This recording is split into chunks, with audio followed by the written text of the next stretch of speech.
Papa, je ne peux pas me débrouiller avec seulement 100 $. Pourrais-tu au moins le porteur à 300? J'ai été stupéfait par l'appel de ma fille, Claudette, qui était loin d'assister à l'université. Je pensais que tu recevais un grand chaque mois. Quoi? J'avais instruit Danielle, mon épouse qui gère le ménage, de transférer 1000 $ chaque mois. Après cela, notre conversation a continué à ne rien avoir de sens. Et lorsque j'ai finalement découvert la vérité, j'ai juré de me venger. Mon nom est Lucien. J'aurai 42 ans cette année. J'ai déménagé loin de la maison lorsque j'ai commencé l'université et j'ai ensuite épousé Daniel que j'ai rencontré au travail.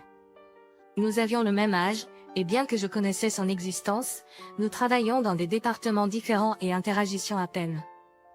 La première fois que nous nous sommes parlé, c'était à la fête de fin d'année de l'entreprise. Elle était toujours entourée de nombreuses personnes, et j'ai été attiré par sa personnalité vive, me liant d'amitié avec tout le monde. Elle mesurait environ 5 pieds et la façon dont elle me regardait sérieusement en parlant était adorable. Depuis lors, j'ai eu des sentiments pour elle, et j'ai activement poursuivi en emmenant manger et en engageant la conversation au travail. J'étais ravie quand ça a apporté ses fruits et que nous avons commencé à sortir ensemble. Le 3e anniversaire, je lui ai demandé en mariage dans un restaurant avec vue sur la nuit. Je te rendrai heureux pour la vie. Épouse-moi? Oui, bien sûr. Et ainsi, nous sommes devenus M et Madame, et l'année suivante, notre fille, Claudette, est née. J'étais présent pour sa naissance, partageant ce moment émotionnel et versant des larmes de joie à son arrivée. Nous avons imaginé notre avenir en tant que famille de 3, plein d'attentes. Cependant, la réalité n'était pas aussi douce. Encore. Je t'ai demandé de faire la vaisselle, n'est-ce pas? Désolé, je vais les faire tout de suite. Peu importe. Tu ne prêtes jamais attention. Pour moi, c'était une période cruciale au travail en raison d'une potentielle promotion, entraînant une fréquente heure supplémentaire et le travail les week-ends. En y repensant, elle devait peut-être se sentir seule, mais je n'ai pas pu me permettre de me concentrer sur autre chose. En conséquence, nous ne nous sommes presque pas parlé et notre relation s'est détériorée. Je pense même qu'en l'absence de Claudette, le divorce aurait pu être évoqué depuis longtemps. Ce qui a encore aggravé notre relation était le besoin de soins de ma mère. Au moment où Claudette allait commencer le collège, ma mère est tombée pendant une promenade et a été hospitalisée. Bien qu'elle se soit rétablie, ses jambes se sont considérablement affaiblies, nécessitant des soins constants. Je ne me sens pas à l'aise à l'idée que ma mère vive seule, alors je pense qu'elle devrait emménager avec nous. Pourquoi? Pourquoi ne pas la placer dans un établissement ou quelque chose comme ça? Mes frères et sœurs vivaient dans des états différents, alors en tant qu'aîné, c'est tombé sur moi de prendre soin d'elle, mais Daniel s'y est fortement opposé. Elle est encore relativement jeune et capable de vivre seule, alors elle ne répond pas aux critères pour l'admission dans un établissement. S'il vous plaît. Bien, comme vous le souhaitez. Mais je ne m'impliquerai pas dans les soins. Elle a finalement accepté de vivre ensemble, mais son attitude s'est aggravée. Depuis que ma mère a emménagé, elle a souvent fait le ménage, affirmant que c'était une partie de sa rééducation. En profitant de cela, Daniel a presque cessé de faire le ménage et a commencé à passer la plupart de son temps dans sa chambre ou à sortir. Pendant ce temps, Claudette est partie à New York pour ses études supérieures après l'avoir obtenu son diplôme d'études secondaires. Elle avait commencé à apprendre le piano quand elle était jeune. Rêvait de devenir pianiste. J'ai fortement encouragé Claudette à poursuivre son rêve, pensant que Daniel partageait le même sentiment que moi. Et qu'en est-il de grand-mère si je pars? Ne t'inquiète pas. Je m'occuperai d'elle. Suis le chemin que tu veux suivre. Elle a semblé envisager de rester à proximité, mais je lui ai recommandé d'étudier dans une université de musique à New York, en disant « C'est ta vie, poursuis ce que tu veux ». Depuis, elle a été occupée par ses études et ses leçons de piano, ne rentrant qu'un petit nombre de fois par an, mais la voir pleine d'énergie me rend toujours heureux. Bienvenue à la maison, chérie. Grand-père avait hâte de te revoir aussi. Au cours de la 3e année de Claudette, maman l'a accueillie chaleureusement comme à l'accoutumée le soir de la veille de Thanksgiving. Grand-père? Après avoir froncé les sourcils, elle a dit doucement. Grand-mère, grand-père n'est plus là, n'est-ce pas? Oh, C'était donc le cas? Claudette apparut inquiète en remettant un cadeau à sa grand-mère, en disant « Oh, quelque chose de New York. C'est tellement spécial. Qui te l'a donné? Ça a l'air délicieux. » Claudette a répondu « Je elle. Et acheté moi-même. » Cri. Elle s'est tournée vers sa grand-mère et a demandé, « Grand-mère, ça va? Tu es allée là-bas? » Claudette est devenue inquiète en entendant sa confusion. Elle ne savait pas quoi faire. J'allais intervenir, mais Claudette posait déjà des questions à maman. Maman a répondu, « Vivre à New York? » Je ai pris les sucreries et changé de sujet. Oh, c'est de la part du célèbre pâtissier. Goûtons-les tout de suite. Maman, peux-tu nous préparer du café?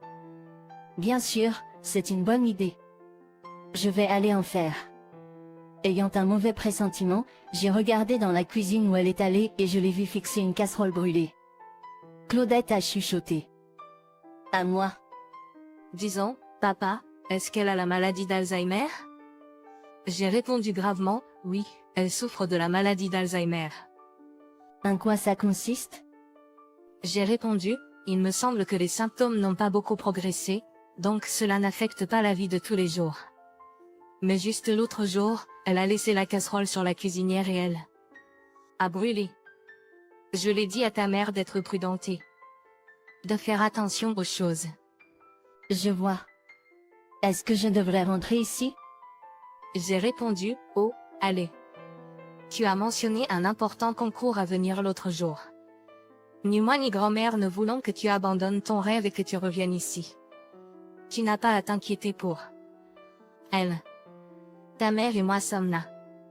Merci, papa.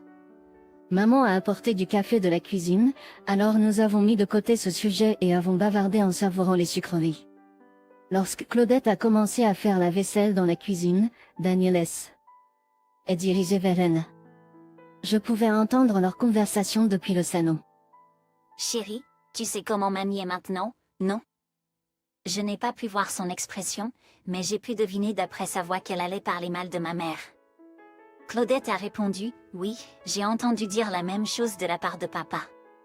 Mamie a la maladie d'Alzheimer. Je t'envie. Tu peux faire ce que tu veux sans devoir prendre soin de quelqu'un d'autre. Qu'est-ce que tu veux dire? C'est vrai, tu sais. Je suis accablée de devoir prendre soin de quelqu'un qui n'est même pas mon vrai parent. Mais toi, sa petite fille, qui vit la grande vie en ville, c'est tellement injuste. J'étais sans voix en l'écoutant. Je n'arrivais pas à croire qu'elle se comparait à sa propre fille. Certes, depuis que la démence de ma mère s'est aggravée, je lui ai demandé de l'aide pour prendre soin d'elle.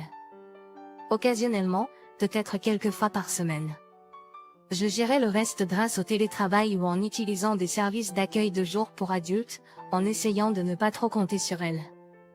C'était ma façon d'être attentionnée envers elle, qui n'aimait pas s'occuper des gens. Pourtant, en entendant se plaindre même à notre fille, je n'étais pas content. Après cela, Claudette n'a pas mentionné ce que Daniel avait dit. Au lieu de cela, elle m'a dit qu'elle reviendrait plus souvent parce qu'elle était inquiète pour mamie. Malgré mes propos pour ne pas s'inquiéter trop, je me suis sentie soulagée d'entendre cela. Mamie semblait plus lumineuse et de meilleure humeur quand elle était là. Merci, chérie. Mais s'il te plaît, ne te surmène pas pour mamie. Sinon, elle en sera la plus malheureuse. Oui, je comprends. Je te le promets. Après le départ de Claudette, ses journées sont devenues si remplies de compétitions et d'examens qu'elle n'avait pas le temps de se reposer. Nous avons échangé de nombreux appels et messages. Je voulais assister à sa compétition. Mais je ne pouvais pas laisser mamie derrière moi pour cela. Cela me faisait mal de ne pas pouvoir la voir briller sur scène, mais je pensais pouvoir au moins la soutenir d'une autre manière. Je lui ai donc proposé quelque chose. Écoute, chérie. Je pense à augmenter un peu l'allocation de vie de Claudette. Augmenter? Pourquoi? J'ai retiré mes économies et les ai déposées sur le compte de dépenses courantes. Pouvez-vous donc lui transférer de l'argent chaque mois? D'accord. Comme le loyer et les factures avaient déjà été prélevés sur mon compte, j'ai pensé qu'avec $1000 juste pour les dépenses courantes, elle pourrait s'en sortir sans travail à temps partiel. Après cela, je n'ai plus eu de nouvelles de Claudette, mais je supposais qu'elle était occupée. Quelques mois plus tard, j'ai reçu un appel de sa part disant qu'elle avait remporté un prix lors de la compétition. Félicitations, Claudette. La prochaine étape est au niveau national. Je t'encourage. J'étais fière de la voir se consacrer à son rêve. Cependant, elle, de toutes les personnes, avait l'air abattue. Elle a hésité à parler.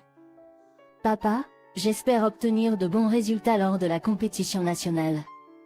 Papa, j'espère obtenir de bons résultats lors de la compétition nationale, alors je veux me concentrer sur la pratique du piano à partir de maintenant. Pouvez-vous augmenter l'allocation un peu? J'étais abasourdie par sa demande inattendue. Quoi? Est-ce que ça ne suffisait pas? Oh, je suis désolée. Y avait-il une grosse dépense? Je ne pouvais pas comprendre pourquoi elle, qui n'avait jamais eu l'habitude de se faire plaisir, demanderait plus d'un millier de dollars. Non, rien de tel. Mais, papa, je ne peux pas vivre avec 100 dollars. Pouvez-vous au moins en faire 300? Quoi? 100 dollars. Je transfère 1000 dollars chaque mois. Nous n'étions clairement pas sur la même longueur d'onde. J'ai décidé de tout lui expliquer étape par étape, et une révélation choquante a été faite.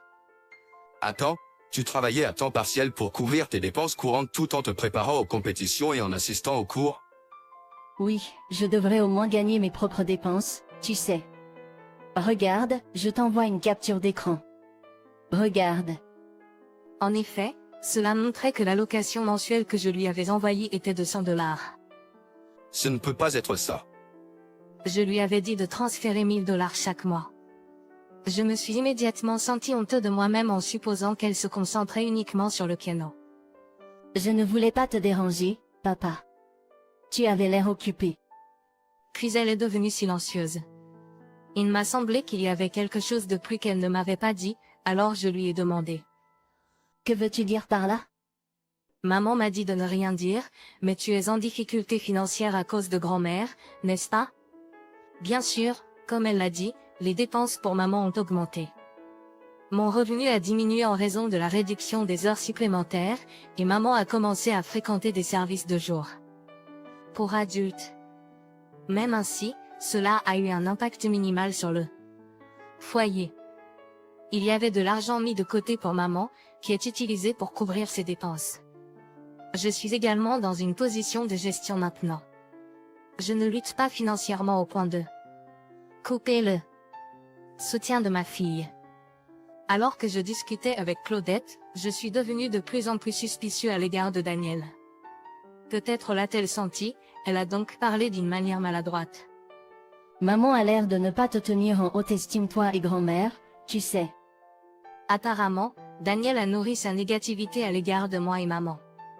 Certaines d'entre elles étaient basées sur des faits, mais la plupart étaient considérablement déformées.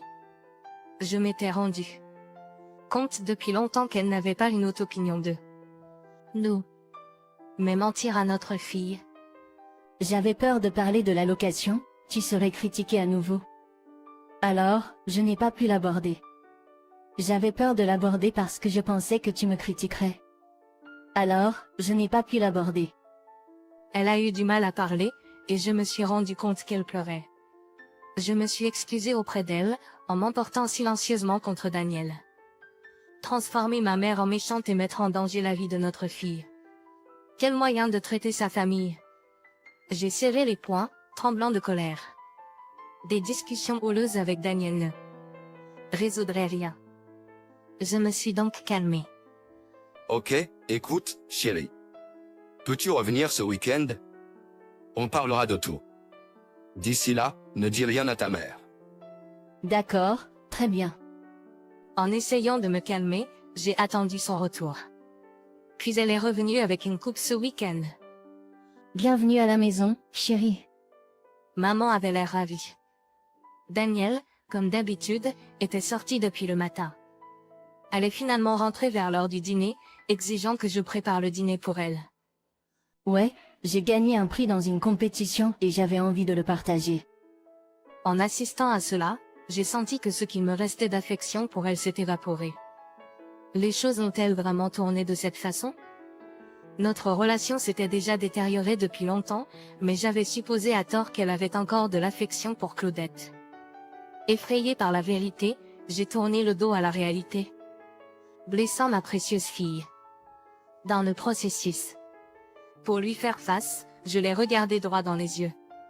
Daniel, as-tu quelque chose à nous dire? De quoi parles-tu? Il n'y a rien. Elle fait semblant de ne rien savoir. Je n'allais pas la laisser s'en tirer aussi facilement, cependant. Lentement, étape par étape, je l'ai poussée dans ses retranchements, m'assurant qu'elle ne pouvait pas échapper à la conversation. D'accord. Je parlais à Claudette tout à l'heure. Il semble qu'elle reviendra plus fréquemment, alors je lui donnerai les dépenses de subsistance en espèces à partir de maintenant. Attends, en espèces? Pourquoi? Ça a été correct avec les virements jusqu'à présent. Irrité par son hésitation, je lui ai montré les relevés de compte sur mon ordinateur. Jette un coup d'œil à ceci. Seulement 100 $ ont été envoyés à Claudette chaque mois. Pourquoi as-tu fait ça? Daniel? Eh bien, je ne sais pas de quoi tu parles. J'avais pensé que tu envoyais des dépenses de subsistance à Claudette. Alors, en guise de geste, je lui ai envoyé 100 $. C'était une excuse évidente. La voyant essayer désespérément de se justifier, je ne pouvais que sourire ironiquement. En vérifiant les relevés mensuels, j'ai remarqué autre chose. De plus, tu as retiré de l'argent liquide par petites quantités jusqu'à ce que le compte soit vide. À quoi as-tu utilisé mes économies? C'est parce que maman est oublieuse et qu'elle jette rapidement la nourriture que je prépare, alors les dépenses alimentaires s'accumulent. Et elle casse des choses dans la maison, alors j'en achète. Des remplacements. Pourquoi ne me l'as-tu pas dit plus tôt? L'état de maman s'est réellement détérioré. Je ne savais pas beaucoup de choses sur sa situation pendant la journée et j'ai été choquée par les choses que je ne savais pas. Je pensais que tu serais bouleversée si je te le disais. Et je suis sûre qu'elle ne voudrait pas que tu saches qu'elle devient comme ça. Je l'ai gardé secret pour son bien aussi. Malgré le fait que je n'ai pas entièrement acheté son explication, Claudette et moi ne pouvions pas lui en vouloir de le faire pour maman. Mais alors, maman, qui aurait dû faire la sieste dans sa chambre, est soudain apparue. Ne te laisse pas avoir par elle. Tout ce qu'elle vient de dire est un mensonge. Lama? Grand-mère? Tant Claudette que moi étions abasourdis. Elle a mal utilisé l'argent et a eu une liaison. Daniel a été perplexe par son apparition soudaine mais a rapidement repris ses esprits pour la contredire. De quoi parles-tu? Ta tête est-elle devenue si mauvaise que pour imaginer des choses comme ça? Lucien, tu ne prends pas au sérieux ce qu'une personne atteinte de démence dit, n'est-ce pas? Tu me crois, n'est-ce pas? Eh bien, déconcertée, je me suis retrouvée face à ma mère qui tenait une photo. Voici la preuve qu'elle ment. Il s'agit d'une photo d'elle en compagnie de son petit ami. Sur la photo, Daniel était collé à un homme que je ne reconnaissais pas dans notre quartier. Elle était manifestement bouleversée par cela. Pourquoi as-tu une telle photo? Pourquoi as-tu une telle photo? Lorsque tu es sorti faire des courses et que tu n'es pas revenu pendant un moment, j'ai commencé à m'inquiéter et j'ai décidé de faire une promenade pour vérifier. Je suis tombée sur vous et j'ai réalisé que vous me trompiez, alors j'ai rapidement pris cette photo comme preuve. J'ai réalisé que j'avais la maladie d'Alzheimer. Parfois, mon esprit est embrumé, mais ce n'est pas toujours le cas. La plupart du temps, je suis clairvoyant. Je suis clairvoyant maintenant. Si je la regardais de près, elle se tenait droit comme avant, et il y avait une étincelle dans ses yeux. Elle s'est bien débrouillée au service pour adultes sans aucun problème. Le médecin a dit que son état en est au premier stade. Elle peut être vive ou confuse. Le visage de Daniel a perdu toute couleur. Donc, tu dis qu'elle n'est pas généralement confuse? Oui, alors j'ai tout entendu quand tu étais à la maison en train de parler à ton petit ami de tes rendez-vous. Au lieu de l'arrogance qu'elle affichait auparavant, elle était visiblement secouée. Tu payais toujours pour lui, n'est-ce pas? Et tu disais que tu lui offrais souvent des cadeaux, n'est-ce pas? Sous-estimant la démence de ma mère, Daniel parlait à son petit ami au téléphone là. Maison sans méfiance. Elle était restée sans voix, et maman lui avait fait part franchement.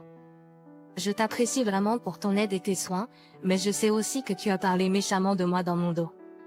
C'est juste douloureux de recevoir des soins réticents. A répliqué Carrie, essayant de ne pas perdre contre maman. Claudette ne m'a pas abandonné. C'est toi qui devrais comprendre qu'elle n'est pas le genre d'enfant à abandonner sa famille. Claudette ne m'a pas abandonné. C'est toi qui devrais comprendre qu'elle n'est pas le genre d'enfant à abandonner sa famille. Carrie avait l'air d'avoir été giflée par les mots. C'est vrai, Claudette a toujours été plus orientée famille que quiconque. En tant que mère, tu devrais le savoir. En la regardant, si détachée, j'ai commencé à douter si elle était la même personne que j'aimais vraiment. Ce n'est pas comme si c'était un mensonge ou quoi que ce soit. Qui pensez-vous a fait le ménage et les soins tout ce temps? Alors que je restais là, bouche bée, elle a reniflé et a continué. Et pourtant, je ne comprends pas pourquoi l'allocation de Claudette est augmentée. Elle fait juste ce qu'elle veut, non? Mais pourquoi a-t-elle de l'argent gratuit? Elle fait juste ce qu'elle veut, non? Mais pourquoi a-t-elle de l'argent gratuit? Elle a désigné Claudette avec mépris. Claudette a frémi de peur. Elle a dû oublier d'être une mère à un moment donné. Souhaiter le bonheur de sa fille au-dessus de tout devrait être naturel pour elle. Je voulais soutenir Claudette, qui travaillait dur vers ses rêves. Je pensais qu'elle ressentait la même chose.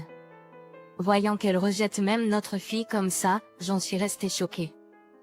Claudette avait l'air incrédule aussi, incapable de trouver des mots. Mais cela ne justifie pas d'utiliser son allocation ou même d'avoir une liaison, n'est-ce pas? Voyant que réparer notre relation était hors de notre portée, j'ai pris une décision importante. Je te quitte, Daniel. Je vais demander une pension alimentaire et l'argent que tu as dépensé de l'allocation de Claudette par l'intermédiaire d'un avocat. À ces mots, elle est devenue pâle instantanément. Peut-être n'a-t-elle jamais pensé être divorcée en prenant soin de ma mère. Mais il n'y avait pas de place pour une femme qui avait blessé ma famille. Le divorce? La pension alimentaire? Attends, tu es sérieux? Il n'y aura personne pour s'occuper de ta mère, tu sais. Gace, s'il te plaît, réfléchis grec. C'est le cadet de nos soucis. Tu m'as manipulé, méprisé ma mère, trompé et blessé notre fille. Je l'ai regardé droit dans les yeux et j'ai proclamé la fin de notre mariage. Je ne peux pas pardonner tout cela. Il n'y a pas de place pour la discussion. Attends, tu es sérieux? Il n'y aura personne pour s'occuper de ta mère, tu sais. Gace, s'il te plaît, réfléchis grec.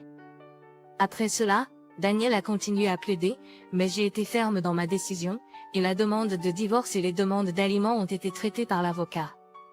Puisque la preuve de la liaison était claire à partir de la photo de maman et du témoignage, elle n'avait pas d'autre choix que de s'y conformer.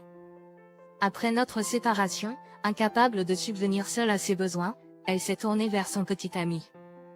Une fois qu'il a réalisé qu'elle n'avait plus d'argent, malgré avoir pris tant d'elle avant, il l'a facilement larguée.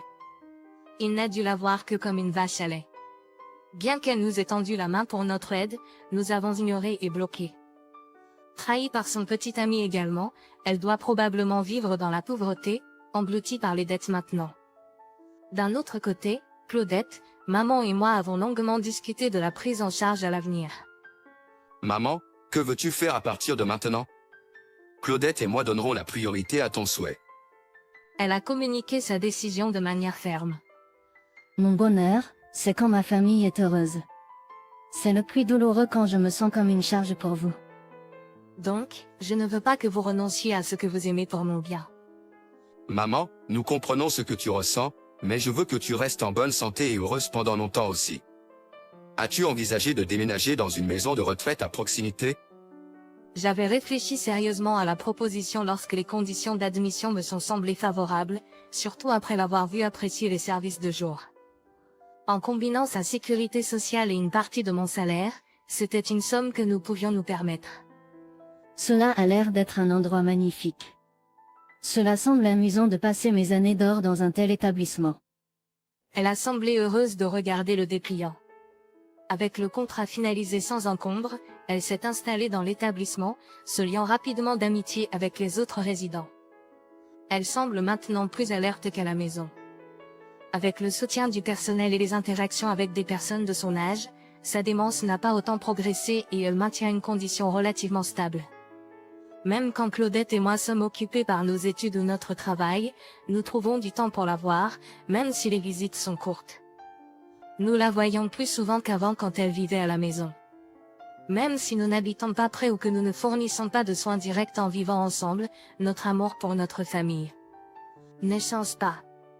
En fait, vivre séparément nous permet de respecter nos vies et de maintenir une relation paisible. C'est le sentiment de se soucier les uns des autres qui compte le plus. Quoi qu'il arrive à l'avenir, même si la démence de maman s'aggrave, je fais le serment dans mon cœur de continuer à la soutenir de toutes les façons possibles. C'est délicieux. Je n'ai jamais mangé de pain perdu aussi délicieux. J'ai exclamé, c'est délicieux. Je n'ai jamais mangé de pain perdu aussi délicieux. J'ai oublié que j'étais dans un restaurant pour un instant, étant élève de l'école élémentaire à l'époque, j'ai crié à haute voix. C'était la première fois de ma vie que je dînais dans un restaurant français exclusif. Mon père m'avait emmené là-bas comme récompense pour un bon résultat à un examen blanc. Il a dit, tu peux manger ce que tu veux avec un sourire, ce qui laissait entendre qu'il était de bonne humeur. Je n'étais pas seulement intéressée par le pain perdu délicieux, mais j'étais aussi fascinée par la façon dont Yvan, qui se tenait dans la cuisine, préparait des plats français un après l'autre, comme par magie. Que Yvan ait réalisé que je le regardais ou non, il souriait en préparant les plats. Parfois, il disait, « Regarde bien, petit garçon » et me laissait l'observer pendant qu'il cuisinait. Je suis rentrée chez moi ce jour-là, le ventre plein et satisfait. En rentrant, il a dit, si tes résultats aux examens sont bons, je t'emmènerai manger ce que tu veux à partir de maintenant. J'ai eu peur qu'il ne tienne pas sa promesse parce qu'il avait beaucoup il a dit. Lire dans mes pensées et m'a assuré, ne t'inquiète pas, je tiendrai ma promesse avec un visage sérieux. Nous avons pris l'habitude de sortir dîner pour récompenser mes bons résultats aux examens blancs à partir de ce moment-là. Il disait, tu peux manger ce que tu veux, mais je tenais toujours à ce restaurant français. Non seulement je voulais manger français, mais je voulais aussi voir le chef cuisiner plus que tout au monde. Il m'a demandé, tu l'as, à quoi j'ai répondu, désolé, je n'écoutais pas ensuite, il a dit, c'est important, donc écoute-moi et a recommencé à me parler. Il a dit, j'aurais vraiment aimé aller à l'université, mais mes parents ont dit qu'ils ne pouvaient pas se l'offrir. Alors je veux que tu ailles à l'université. Je veux que tu ailles à l'université. De préférence quelque part où tes cousins n'iront pas. Pouvoir assister. Entre dans une bonne université, puis tu auras un avenir assuré. D'accord?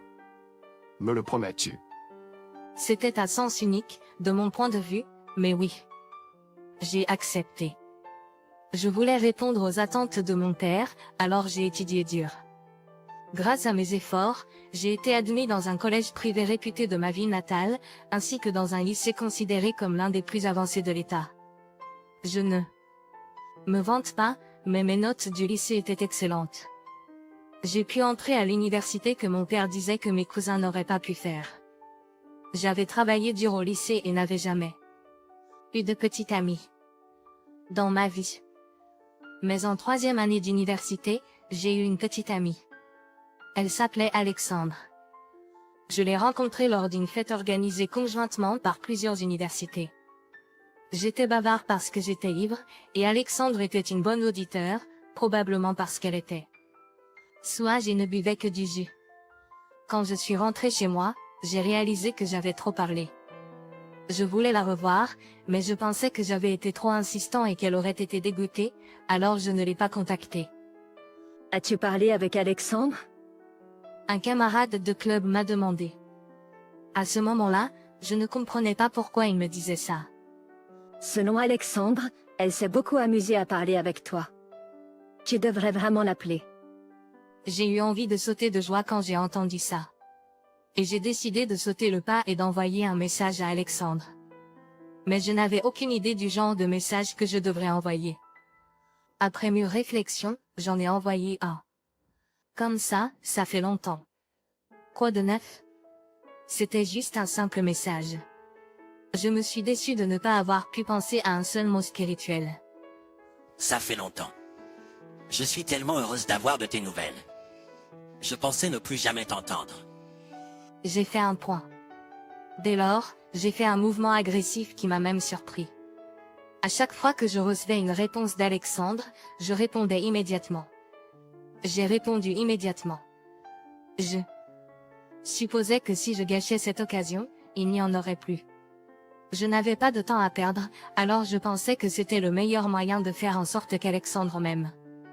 Je l'ai réfléchi plus tard et j'ai réalisé que je faisais preuve d'une insistance ridicule. Mais je suppose qu'elle a compris mes sentiments, et Alexandre a accepté de sortir avec moi. La recherche d'emploi a commencé en plein essor peu de temps après que Amelia et moi avons commencé à sortir ensemble. Je n'avais pas un type d'emploi ou une entreprise spécifique en tête. J'avais juste une idée vague que je voulais travailler dans un endroit près de mon université. Je me sentais de cette façon parce que je ne voulais pas avoir moins de temps pour voir Amelia après avoir obtenu un emploi. Amelia était différente. Elle avait fait des recherches sur les entreprises en détail plus que je ne l'avais fait.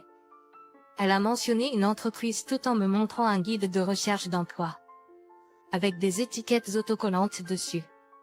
J'ai passé les examens d'emploi de toutes les entreprises que Amelia a suggérées. J'ai eu une bonne réponse à tous les entretiens d'embauche. C'est alors que j'ai découvert à quel point ma marque d'université était puissante dans les yeux du grand public. Après tout, les entreprises américaines embauchent des gens en fonction de leur qualification académique, pas de leur trait humain. C'est ce que je pensais. J'ai donc reçu des offres d'emploi de diverses entreprises, mais j'ai finalement décidé de laisser Amelia décider. Amelia était ravie en lisant le dépliant de l'entreprise qui voulait m'embaucher. Peut-être envisageait-elle la vie après m'avoir épousée. C'est ce que je pensais en regardant Amelia. Amelia a choisi une entreprise de Seattle avec des bureaux internationaux. C'était environ 2 heures de route de l'endroit où se trouvait l'université. Je m'inquiétais de voir Amelia moi.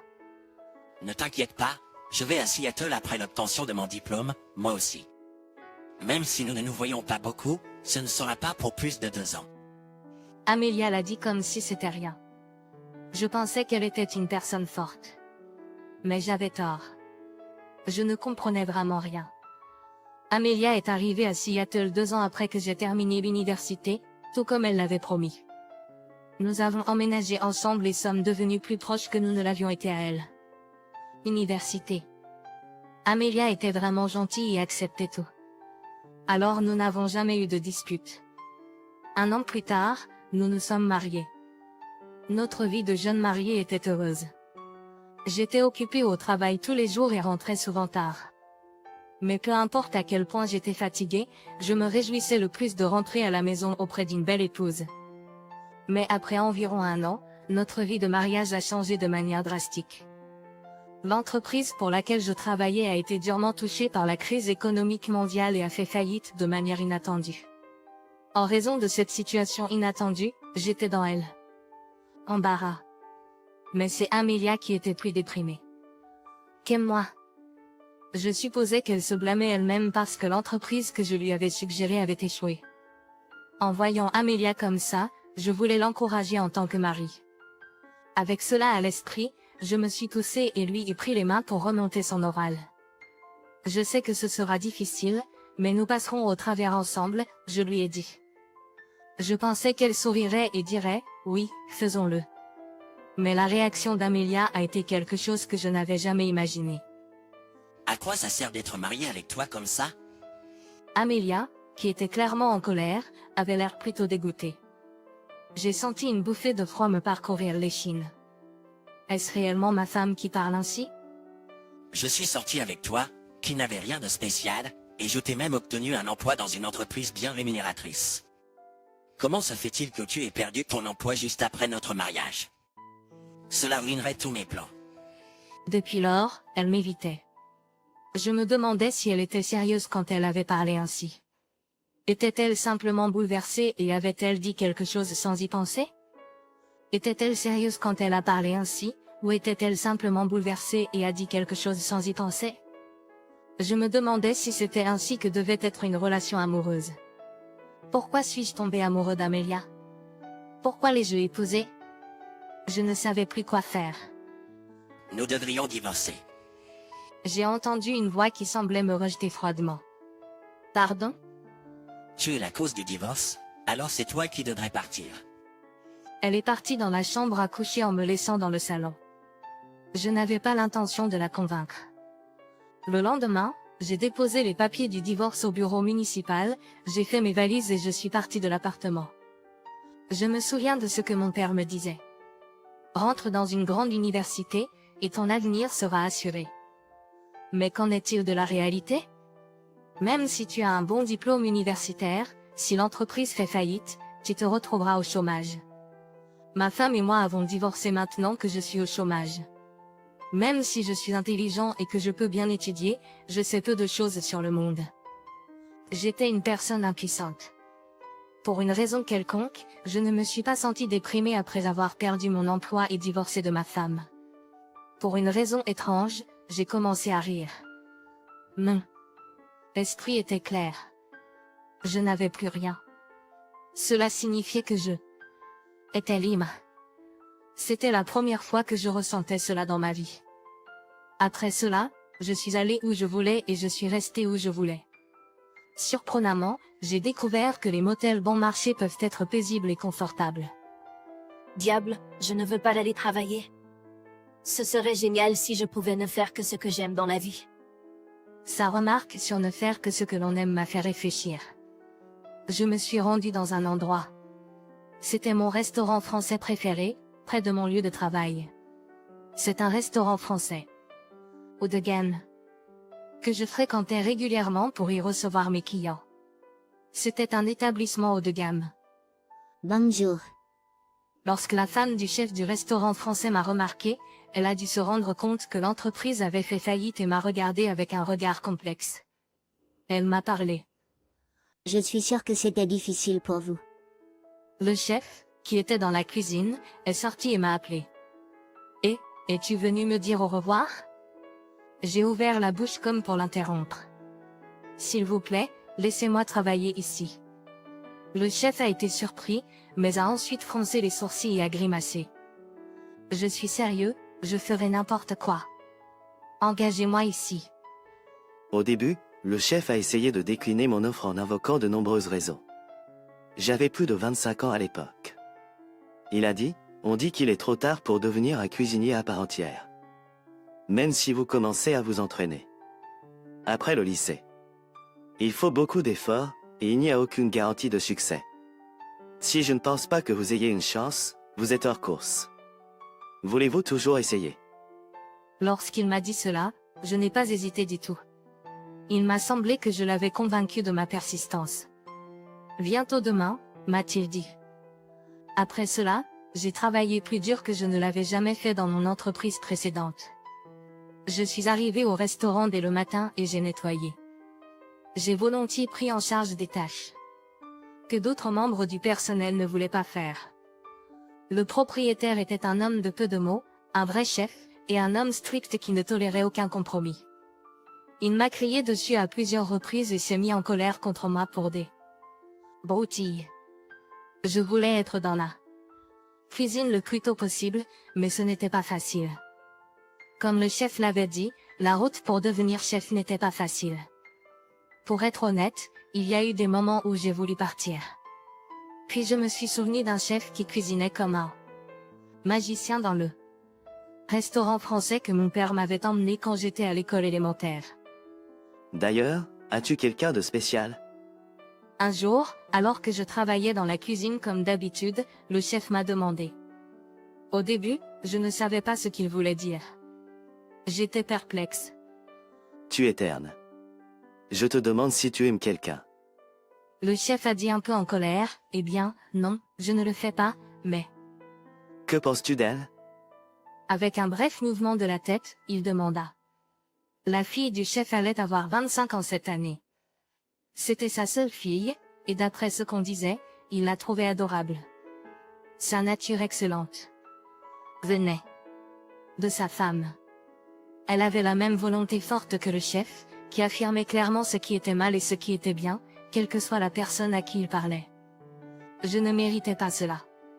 En fait, Pendant les plusieurs années où je travaillais au restaurant, j'avais des sentiments pour elle. J'ai même pensé que je serais renvoyée si le chef le découvrait. Alors, j'étais gentil. D'humeur perplexe. Mais je suis divorcée. J'aimerais, mais je ne sais pas ce qu'elle dirait. Tu es tellement stupide. Ma femme a déjà confirmé ses sentiments. Et que tu sois divorcé ou non, ce qui compte, c'est ce que tu ressens, rien d'autre n'a d'importance. Il a dit cela en riant avec le tiers. Quelques mois plus tard, je me suis remariée. Nous avions des désaccords, mais notre relation devenait de plus en plus forte avec le temps. Contrairement au premier mariage, je sentais que c'était la bonne façon de se marier. Nous avons pu avoir 2 enfants. Quand j'avais la trentaine, Yvan m'a permis de devenir indépendant. Garde le goût de notre restaurant en vie. Yvan m'a envoyé avec ces mots. Quelques jours après le lancement de l'entreprise, un client inattendu est entré. C'était mon ex-femme d'il y a 10 ans. À côté d'elle se trouvait ce qui semblait être son nouveau partenaire et leur enfant d'âge élémentaire. C'était mon ex-femme d'il y a 10 ans. À côté d'elle se trouvait ce qui semblait être son nouveau partenaire et leur enfant d'âge élémentaire. Je l'ai reconnue comme mon ex-femme tout de suite, mais elle ne semblait pas le remarquer, et la famille parlait. Quand l'enfant d'Amélia a dit « C'est délicieux », mon ex-femme a répondu à l'enfant. C'est délicieux. Ma femme a dit à l'enfant « Tu as ça? Obtiens une bonne université, obtiens un bon travail, et puis tu peux manger toute la nourriture française que tu veux. » Avec cela, ma femme a mangé les plats que j'ai cuisinés. La famille de ma femme est arrivée tard, alors ils sont restés au restaurant jusqu'à juste avant l'heure de fermeture. Après que tous les clients soient partis, j'ai entendu une voix derrière moi. C'était une voix méchante, froide. Je me suis retournée et j'ai vu mon ex-femme debout là. Je l'ai regardée autour de moi. Elle avait déjà renvoyé sa famille et m'attendait. « Que veux-tu » Vous êtes tombé sur des moments difficiles, n'est-ce pas? Je n'arrivais pas à croire que mon ex-femme puisse dire une chose pareille du jour au lendemain. Je ne me serais jamais imaginé que la femme avec qui j'ai eu une famille, bien qu'elle ait été de courte durée, puisse être une personne aussi faible d'esprit. Je suis restée sans voix face à une situation que je n'aurais jamais pu imaginer. Alexandre m'a rendu la tâche difficile pour me remarier, tu sais. Ma femme a commencé à me parler des problèmes qu'elle avait rencontrés au cours des 10 dernières années, comme pour se soulager. C'est toi qui l'as mis à la porte dans les moments les plus difficiles. Ensuite, sa vie ne te regarde plus. Il a tracé sa propre voie, travaillé dur et possède maintenant son propre restaurant. Pensez que les chefs français sont ennuyeux, mais je suis fier de mon travail. Je suis fier de ce que je fais, et je suis sûr qu'il en est de même pour lui. Tu ne le comprends pas, parce que tu choisis un homme en fonction de son éducation et tu t'appuies sur lui pour ta vie. Un restaurant a le droit de choisir ses clients. N'essaie plus jamais de revenir ici. Yvan a dit à mon ex-femme d'une voix sévère. Le chef calme en général a dû être furieux contre mon ex-femme car il a parlé très vite. Ma femme a eu l'air surprise. Et toi, remets-toi en ordre. Avec cela, il m'a donné une claque sur les fesses. Mon restaurant est devenu un restaurant français bien connu du quartier grâce au soutien de tous. J'ai même plusieurs clients réguliers. Mais depuis ce jour-là, mon ex-femme n'a plus jamais visité mon restaurant. Je peux gérer mon entreprise préférée sans hésiter grâce au soutien de mon beau-père. Et je considère la situation de ce jour-là comme le meilleur cadeau d'ouverture que je pouvais recevoir de lui.